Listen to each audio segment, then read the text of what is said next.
আরবি হরফের জিম সাদৃশ্যর সাথে 3টি হরফ জিম, হা, খ। তৃতীয় হরফ হচ্ছে খ। তৃতীয় হরফ হচ্ছে খ। জিম হরফটিও এক নোক্তা, খ হরফটি এক নোক্তা। খ হরফটি হচ্ছে উপরে, জিম হরফটি হচ্ছে মাঝখানে।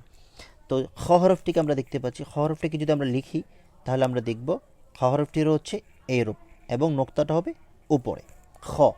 আর খ হরফটি বলার সময় আমরা স্বাভাবিকভাবেও বলতে পারি, তবে পরিপূর্ণ বিশুদ্ধতার জন্য আমরা এই অংশ থেকে বলতে পারি খ, খ, খ। তবে খ হরফটি যদি পারফেক্টলি উচ্চারণ নাও হয় সেক্ষেত্রে অর্থের বিকৃতি ঘটবে না। চলুন আমরা লেখ্যরূপগুলো দেখে নিই।